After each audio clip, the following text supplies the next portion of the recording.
राधे राधे, जय श्री कृष्णा। आप सभी भक्तों का आज की कथा में हार्दिक स्वागत है। माघ मास के शुक्ल पक्ष की पंचमी तिथि को श्री बांके बिहारी जी का प्राकट्य उत्सव मथुरा वृंदावन में आज ही के दिन ठाकुर बांके बिहारी जी का प्राकट्य हुआ था और इसीलिए इस दिन को बिहारी पंचमी के रूप में मनाया जाता है। स्वामी हरिदास जी की साधना से प्रसन्न होकर वृंदावन स्थित निधिवन में विक्रम संवत 1563 की माघ मास के शुक्ल पक्ष की पंचमी तिथि को हम सबके प्यारे श्री ठाकुर बांके बिहारी जी प्रकट हुए थे। तो आज यहाँ निधिवन राज मंदिर है और यहाँ ठाकुर बांके बिहारी जी की प्राकट्य स्थली आज भी मौजूद है। इसी दिन को ब्रज में बिहारी पंचमी के रूप में मनाया जाता है। स्वामी हरिदास निधिवन में प्रतिदिन नित्य रास और नित्य बिहार का दर्शन करते थे, अत्यंत सुंदर पद गाया करते थे और अपने मधुर संगीत से श्री कृष्ण और श्रीमती राधा रानी को रिझाया करते थे। फिर बांके बिहारी जी का प्राकट्य कैसे हुआ, यह आप आज की कथा में सुनने वाले हैं। देखिए, श्री बिहारी जी महाराज के दर्शन तो आप में से लगभग कई भक्तों ने किए भी होंगे। मंदिर के विशाल चौक में प्रवेश करते ही ऊंचे जगमोहन के पीछे निर्मित गर्भगृह में भव्य सिंहासन पर विराजमान होते हैं श्री बिहारी जी। वहीं पर उनके दर्शन होते हैं और उत्सवों के अवसर पर और जब ग्रीष्म ऋतु होती है, गर्मी की ऋतु होती है, तब तो फूल बगले बनते हैं। तब श्री बिहारी जी महाराज जगमोहन में विराजते हैं और परम उत्कृष्ट साज श्रृंगार के साथ अपने भक्तों को दर्शन देते हैं तथा सभी भक्तों की मनोकामनाओं को पूरी करते हैं। तो जिन भक्तों ने बिहारी जी महाराज के दर्शन किए हैं या जिन भक्तों ने दर्शन नहीं भी किए हैं, एक बार अभी अपनी आंखें बंद कीजिए और बिहारी जी महाराज के दर्शन कीजिए। सिंहासन पर बीचों बीच श्री बिहारी जी महाराज विराजमान हैं। उनके वाम भाग में उनकी प्रियतम परम दुलारी श्री श्यामा प्यारी की गद्दी सेवा है और उन्हीं के बगल में छोटे से चित्रपट के रूप में विराजमान हैं श्री स्वामी हरिदास जी। तो आइए स्वामी हरिदास जी के विषय में कुछ जानते हैं। श्री स्वामी हरिदास जी का जन्म संवत 1535 में हरिदासपुर नामक ग्राम में हुआ था। इनके पिता का नाम आसू जी था और माता का नाम गंगा देवी था। इनके भाइयों का नाम श्री जगन्नाथ एवं गोविंद जी था। मात्र 25 वर्ष की अवस्था में अपने समस्त धन धाम का परित्याग करके श्री स्वामी हरिदास जी अपने पूज्य पिता श्री आशुत जी महाराज से दीक्षा लेकर श्री धाम वृंदावन में परम रमणी श्री निधिवन नामक नित्य विहार की भूमि में आकर निवास करने लगे। उनके साथ उनके भतीजे श्री विठल विपुल जी भी आए थे। उस समय संवत 1560 में वृंदावन एक घना जंगल था। एक वृंदावन में कोई भवन व सड़कें भी नहीं थी। तो श्री स्वामी हरिदास जी ने वृंदावन में निवास किया और वहां परम विलक्षण रस रीति का प्रवर्तन किया। श्री स्वामी हरिदास जी महाराज नित्य निकुंज लीलाओं में ललिता स्वरूप हैं। वह नित्य बिहार के नित्य सागर में रस मग्न रहकर प्रिया प्रीतम का साक्षात्कार करते हुए उन्हीं की केलियों का गान करते हैं। स्वामी जी जब भी अपने तानपुरे पर संगीत की अलौकिक स्वर लहराते बिखेरते हैं, तब संपूर्ण वृंदावन थिरकने लगता था।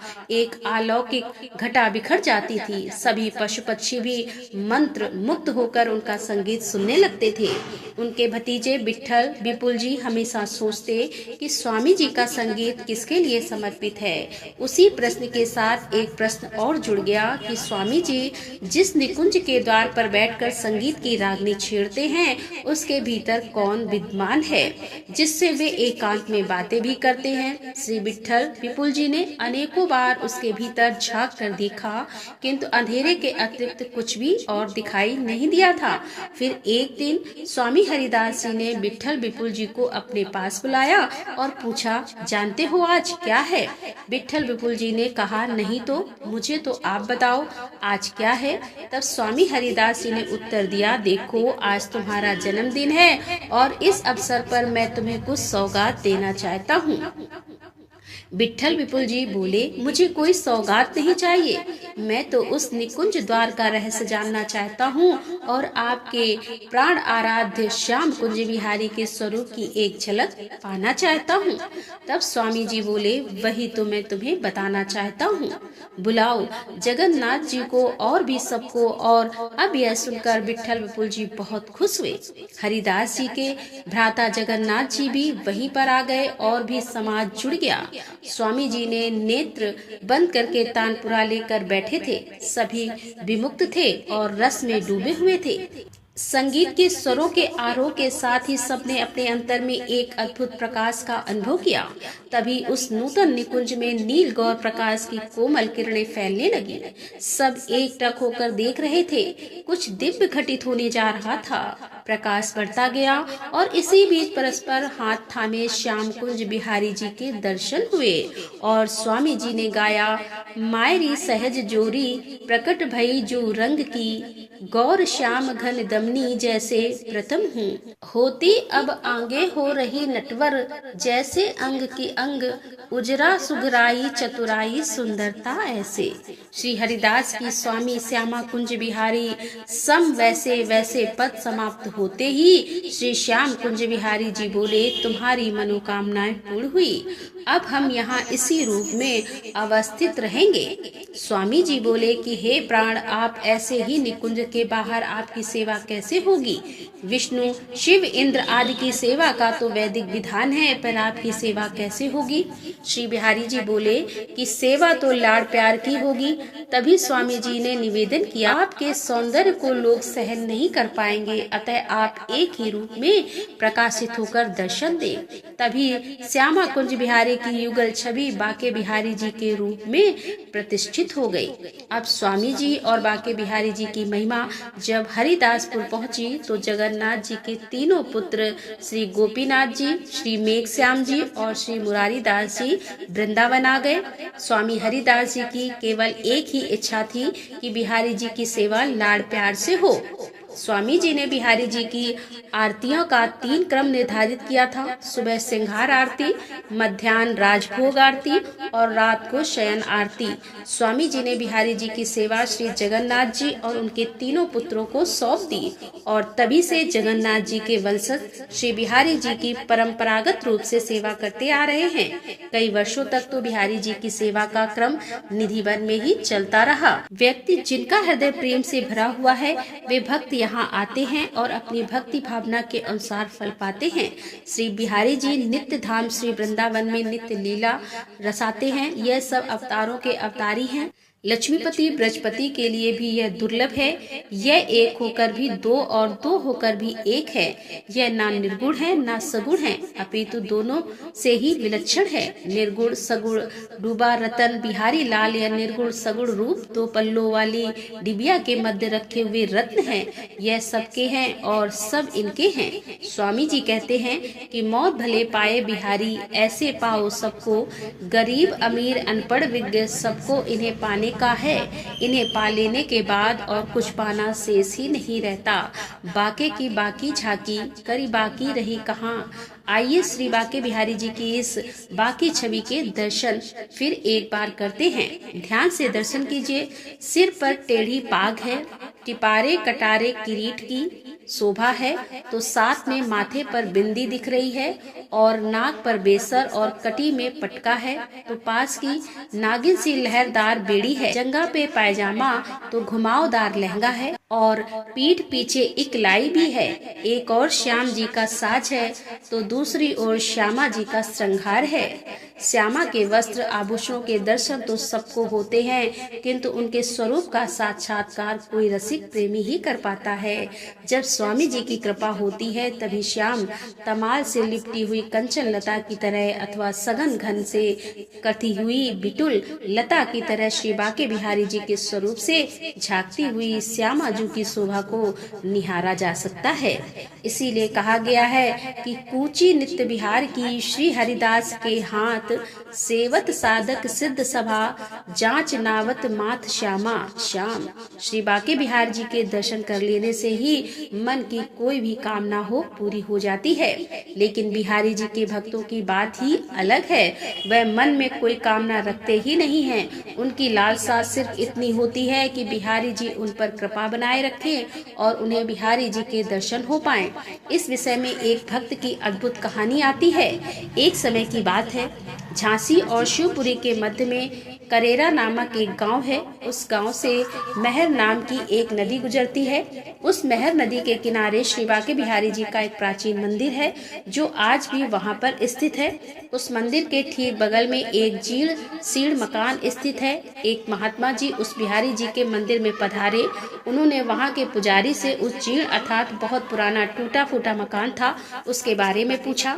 महात्मा जी ने पूछा कि उस मकान की कहानी क्या है। तब उन पुजारी जी ने महात्मा जी को कई वर्ष पहले की एक सत्य घटना सुनाई। बात उस समय की है जब उस मंदिर के महंत थे श्री रज्जोदास जी महाराज, और जो यह टूटा फूटा मकान है, यहाँ पर एक दुकान हुआ करती थी। यहाँ पर एक गहोई वैश्य जाति की बूढ़ी महिला रहा करती थी। उसके परिवार में कोई नहीं था, वह अकेली ही यहाँ रहा करती थी। वैश्य जाति की होने के कारण उसकी आदत थी कुछ न कुछ व्यापार करने के लिए, इसीलिए वह कचौरी और पकौड़ियाँ बनाती थी और बेचा करती थी। लोग उससे कहते थे, माई तुम इतनी बूढ़ी हो और अकेली रहती हो, तुम्हारे पास इतना बड़ा मकान है, दुकान है और तुम रोज व्यापार भी करती हो, क्या करोगी इतने धन का? यह सब छोड़कर भगवान का नाम लिया करो। लेकिन वो बुढ़िया मानती नहीं थी और इसी प्रकार रोज कचौड़ी पकौड़े बनाकर बेचा करती थी। एक दिन उसे रात में सपना आया। उसने सपने में देखा कि वह मर चुकी है और लोग उसकी संपत्ति को लूट लूट कर ले जा रहे हैं।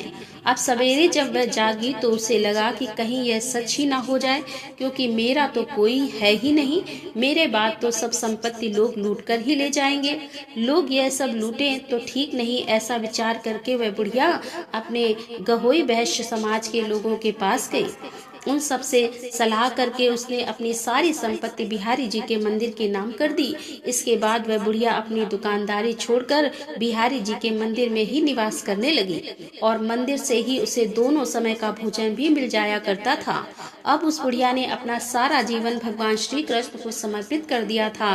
वह सारे दिन मंदिर में बैठकर भगवान श्री कृष्ण की भक्ति किया करती थी। जो हाथ पहले बेसन में सने रहते थे, उन हाथों से अब वह माला फेरा करती थी। जो आंखें ग्राहकों की प्रतीक्षा करती थी, वे आंखें अब भगवान को निहारती रहती थी। उसकी पूरी जिंदगी बदल चुकी थी। गांव के सभी लोग अब उसे भक्तिन कहकर पुकारते थे। उस मंदिर के महंत रज्जबदास जी महाराज थे, जो एक मित व्यय व्यक्ति थे, मतलब थोड़े कंजूस कम खर्च करने वाले। एक दिन वो भक्तिन रात को हमेशा की तरह दूध पी रही थी। महंत जी ने देखा कि भक्तिन दूध पीते पीते कुछ चबा रही है। अब महंत जी ने पूछा, माई यह तुम दूध में क्या चबा रही हो? भक्तिन बोली, महाराज जी आप दूध में मेवा ज्यादा डाल देते हो ना, उसी को चबा रही हूँ। महंत जी ने सोचा, अरे मैं और दूध में मेवा डालूं? नहीं नहीं, मैं तो दूध में चीनी डाल देता हूँ, वही बहुत है। महंत जी का माथा ठनका। दूसरे दिन उन्होंने देखा दोपहर को भक्तिन को दाल परोसी गई तो दाल में घी तैरता दिखाई दिया। अब महंत जी ने पूछा, यह दाल में घी कहाँ से आया? भक्तिन बोली, महाराज जी आप ही तो दाल में घी डाल कर लाते हो। महंत जी को लगा शायद बर्तन में पहले से ही घी गिर गया होगा। अब महंत जी रोज देखते भक्तिन की रोटी और दाल में रोज घी ज्यादा दिखाई देता और उसके दूध में मेवे भी बढ़ते जा रहे थे। साथ ही महंत जी की रसोई में घी और मेवों से भरे पात्र खाली होते जा रहे थे। अब महंत जी को समझ नहीं आ रहा था कि यह सारे पात्र कैसे खाली हो रहे हैं, क्योंकि उनके अलावा रसोई में कोई और आता जाता नहीं था और रसोई की चाबी हमेशा महंत जी के पास ही रहती थी। अब एक दिन महंत जी भगवान जी की आरती कर रहे थे। उन्होंने देखा कि भगवान बिहारी जी के वस्त्रों की बाहों पर घी लगा हुआ है। उन्होंने सोचा शायद आरती करते समय लग गया होगा। महंत जी ने उस वस्त्र को धोकर बिहारी जी को दूसरी पोशाक पहना दी। लेकिन दूसरे दिन उन्होंने फिर देखा कि भगवान के तो दोनों हाथों में घी सने हुए हैं और अब महंत जी को विश्वास हो गया कि यही बिहारी जी की भक्तिन को दूध में मेवे और दाल रोटी में घी ज्यादा डाल कर देते हैं। अब महंत जी ने बिहारी जी से कहा, प्रभु आपकी यह चोरी की आदत अभी तक नहीं छूटी। प्रभु मैंने वो सब खाद्य पदार्थ जो भी खाद्य सामग्री है संतों की सेवा के लिए बचा रखी है, परंतु आप तो सब कुछ भक्तिन पर ही लुटा रहे हैं। यह ठीक नहीं है। कभी कोई संतों की जमात आ गई तो मैं उनकी सेवा कैसे करूँगा? भगवान चुपचाप सुनते रहे और बोले कुछ नहीं, लेकिन भक्तिन के लिए उसी तरह घी और मेवे लुटाते रहे। अब महंत जी ने जो भी खाद्य सामग्री संतों की सेवा के लिए जमा करके रखी थी, वह सब धीरे धीरे खाली होने लगी। जब भगवान ने महंत जी की बात नहीं सुनी तो महंत जी को भगवान पर ही क्रोध आ गया। अब साथ ही उन्हें भक्तिन पर भी क्रोध आ रहा था। महंत जी ने सोचा इस भक्तिन को मंदिर से निकाल देना चाहिए। महंत जी ने विचार किया इसको निकालें कैसे, कोई लालछन हो, कोई आरोप हो, तब तो इसे निकाले। इस प्रकार महंत जी भक्तिन को मंदिर से निकालने का उपाय सोचने लगे। अब महंत जी ने विचार किया और एक दिन वह मंदिर के दरवाजे पर बैठ गए और उस रास्ते से जितनी महिलाएं और पुरुष निकलते उससे कहने लगे, ने तो एक आदमी रख लिया है। अब ऐसी बातें बहुत ही जल्दी फैलती हैं और गांव में वह बात फैल गई कि भक्तिन ने एक आदमी रख लिया है। ऐसी बातें सुनकर गांव के लोग तरह तरह की बातें करने लगे। पूरे गांव में चर्चा हो गई। जब भक्तिन को इस बारे में पता चला तो उसे बहुत बुरा लगा। गांव के लोग उसे तरह तरह की बातें सुनाने लगे। अपने ऊपर छोटा कलंक लगने से भक्तिन बहुत दुखी थी। उस दिन भक्तिन मंदिर नहीं गई, वह सीधे अपने गहोई वैसे समाज के लोगों के पास गई और उनसे कहा कि मंदिर के महंत जी मुझ पर झूठा इल्जाम लगा रहे हैं। मैंने जो अपनी संपत्ति बिहारी जी के नाम कर दी है, मुझे वह वापस नहीं चाहिए, परंतु मुझे इस झूठे कलंक से मुक्ति दिलाइए। मांगकर अपना गुजारा कर लूंगी, परंतु अब मैं वहां उस मंदिर में नहीं रहूंगी। भक्तिन की यह बातें सुनकर गहोई वैसे समाज के सभी लोग भक्तिन के साथ हो लिए और मंदिर की तरफ चल पड़े। मंदिर में महंत जी ने दूर से ही देखा कि लोगों की बड़ी भारी भीड़ मंदिर की ओर चली आ रही है। महंत जी ने सोचा आज तो कोई उत्सव भी नहीं है, फिर यह सब लोग इधर ही क्यों आ रहे हैं। तब उन्होंने ध्यान से देखा इस भीड़ में वह भक्तिन भी आ रही थी, तो समझ गए महंत जी के यही भक्तिन इन सबको अपने साथ लेकर आ रही है।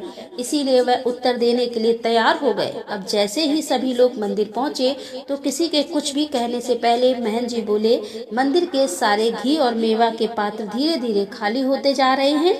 यदि कोई साधुओं की जमात आ गई तो उस समय हम उन्हें क्या खिलाएंगे। सभी लोग बोले, अगर ऐसा है तो यह कहिए कि भक्तिन चोरी करती है, लेकिन आपने तो इस पर दूसरा कलंक लगा दिया।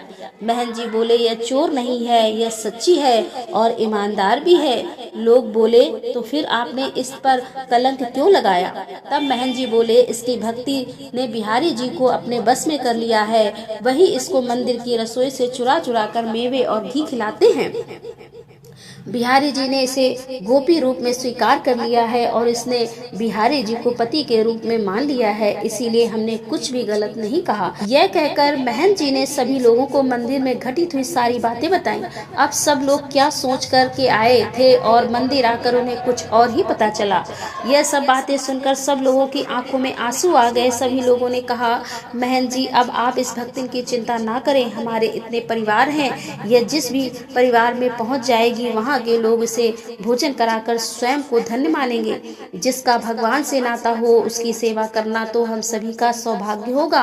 भक्तिन ने कहा, अब मैं कहीं नहीं जाऊंगी, यहीं इसी मंदिर में रहूंगी। दोपहर को महंत जी भोजन लेकर आए, लेकिन भक्तिन ने भोजन खाने से मना कर दिया और कहा कि मुझे भूख नहीं है।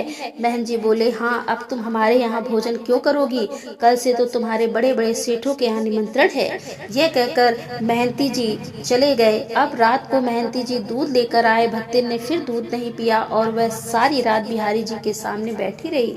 महंत जी को भी नींद नहीं आ रही थी, वे भी भक्तिन को अपने कमरे से बैठे बैठे देख रहे थे। सुबह के 3 बजे और जब सब लोग सो रहे थे, भक्तिन ने भगवान की देहरी पर सिर रखकर आंसू बहाए और उनसे कहा कि हे प्रभु, आपका नाम बदनाम किया, इसीलिए मैं और अधिक इस बात को बढ़ाना नहीं चाहती, और अब जब आपके हाथ से प्रसाद पाया तो अब क्या किसी दूसरे के हाथ से प्रसाद पाऊं।